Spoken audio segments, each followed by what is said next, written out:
Salut tout le monde! Aujourd'hui, on va parler du Moyen-Âge, depuis la création du royaume des Francs jusqu'à la fin de la dynastie des Mérovingiens. C'est parti! On est au 5e siècle après Jésus-Christ. De nombreux royaumes germaniques se sont installés sur le territoire au détriment de l'Empire romain d'Occident.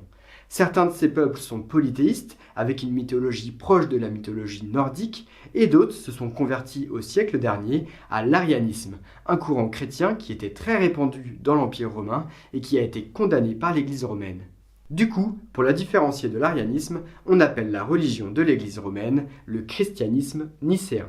Et tandis que le royaume de Burgondie, future Bourgogne, instaure un climat d'entente entre les Burgondes ariens et les Gallo-romains chrétiens nicéens, c'est moins le cas dans le royaume wisigoth de Tolosa, où à partir de 462, le roi Euric leur impose par la force l'arianisme. Quoi qu'il en soit, tous ces peuples étendent rapidement leur royaume, et en 476, les Wisigoths et les Burgondes, mais aussi les Alamans, les Francs-Saliens et les Francs-Rhénans, occupent une grande partie du territoire. Childéric, le roi des Francs-Saliens, a des vues sur Paris, mais ne l'attaque pas par peur des représailles des derniers bastions romains basés à Soissons. Mais à sa mort en 481, son fils Clovis, Clodovic en germain, qui donnera plus tard le nom de Louis, monte sur le trône des Francs-Saliens, fait assassiner tous les chefs saliens et rhénans voisins pour être le seul au pouvoir, et sa nouvelle armée réussit à battre l'armée romaine à Soissons en 486, qui devient la capitale de son royaume. Mais les Francs sont un peuple polythéiste, et pour gagner le soutien des populations gallo-romaines chrétiennes nicéennes qui vivent sur son territoire, Clovis se marie d'abord à la Burgonde Clotilde, qui fait partie de la branche chrétienne nicéenne des Burgondes, se convertit carrément au christianisme nicéen quelques années plus tard, et enfin déplace la capitale de Soissons à Paris, qui est une petite ville symbolique pour la chrétienté, depuis qu'une jeune fille très pieuse nommée Geneviève a prédit que les Huns n'attaqueraient pas la ville lors de leur attaque 50 ans auparavant.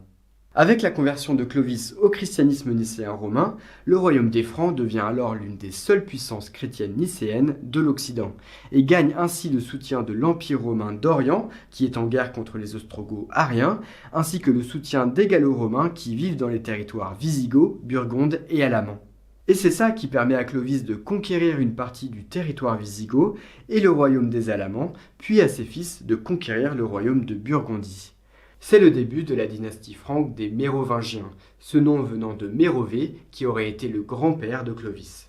Le mode de vie franc se mélange progressivement au mode de vie romain, l'autorité politique, religieuse et administrative reste en ville, ce qui était un fort marqueur de la civilisation romaine, mais l'aristocratie part de plus en plus en campagne pour avoir des propriétés et des cultures, ce qui par là même évangélise les campagnes. Mais le royaume des Francs a de grosses difficultés à rester unifié. En effet, durant la période mérovingienne, il n'y a pas de loi qui dise que le fils héritier du roi hérite seul du royaume. À la mort du roi, ce sont tous ses fils qui récupèrent un bout du territoire de leur père et qui, mécaniquement, divisent le royaume à chaque fois, ce qui provoque des conflits pour le pouvoir. Dans quelques cas, le royaume est réunifié lorsqu'il ne reste qu'un seul héritier en vie, comme sous Clotaire II en 613, mais la plupart du temps, le royaume est divisé en 4 royaumes dont les frontières sont très changeantes, la Neustrie, l'Austrasie, la Bourgogne et l'Aquitaine. Chacun de ces royaumes a un roi qui a à son service un intendant qu'on appelle le maire du palais, qui à la base était chargé de s'occuper des affaires du palais et de la fortune royale. Mais avec les nombreux conflits entre les différents royaumes francs, le pouvoir des rois faiblit au profit de l'aristocratie, dont font partie les maires du palais. Les rois commencent alors à donner des terres à l'aristocratie pour s'assurer de leur fidélité, ce qui les renforce encore plus et ce qui donne des pouvoirs de plus en plus forts aux maires du palais. Ils acquièrent des pouvoirs politiques, s'attribuent le pouvoir judiciaire et se mettent à diriger les fonctionnaires. En 613, le royaume de Bourgogne est rattaché au royaume de Neustrie, laissant progressivement la fonction de maire de palais aux seuls maires de Neustrie et d'Austrasie. Et en 628, la Vasconie et l'Aquitaine deviennent des royaumes autonomes.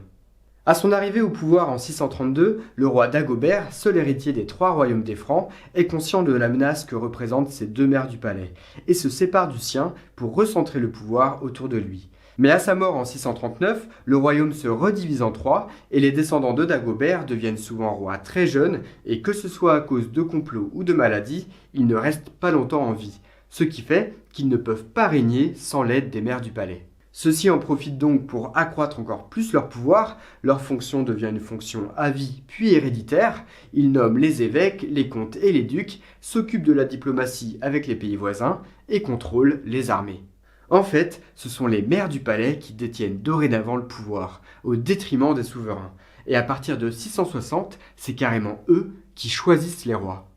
Donc comme on peut s'y attendre, les maires du palais de Neustrie et d'Austrasie se font régulièrement la guerre pour prendre le contrôle l'un de l'autre. Et en 687, le maire du palais d'Austrasie, Pépin de Herstal, finit par battre les troupes de Neustrie à la bataille de Tertry et contrôle ainsi la Neustrie, l'Austrasie et la Bourgogne.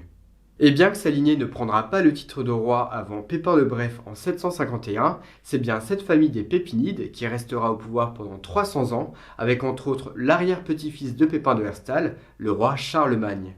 Et c'est justement pour légitimer le pouvoir de Charlemagne que les chroniqueurs du IXe siècle appellent les descendants de Dagobert, ceux qui se sont fait prendre le pouvoir par les maires du palais, les rois feignants, ceux qui ont fait néant, ceux qui ont rien fait quoi. Ce qui permet de justifier que Pépin de Herstal leur ait pris le pouvoir et ainsi de légitimer Charlemagne. Quant à Pépin de Herstal, il meurt en 714 et comme on l'a compris, c'est son fils Charles qui parvient après quelques luttes à conserver le pouvoir. Ça marque donc bien la fin du pouvoir de la dynastie des Mérovingiens au profit de la lignée de Pépin de Herstal, mais ce Charles, il est surtout connu sous le nom de Charles Martel, suite à ses combats pour repousser les Maures berbères et les Omeyyades musulmans hors du territoire des Francs. C'est ce dont on va parler dans la prochaine vidéo. Merci d'avoir regardé cette vidéo, j'espère qu'elle t'a plu. Tu peux t'abonner, liker, tweeter, partager, commenter, tout ça. Et si tu as envie de me soutenir financièrement, même pour 1 euro ou 2 euros, tu peux le faire sur les plateformes Tipeee et Utip. Sur ce, à très bientôt. Ciao!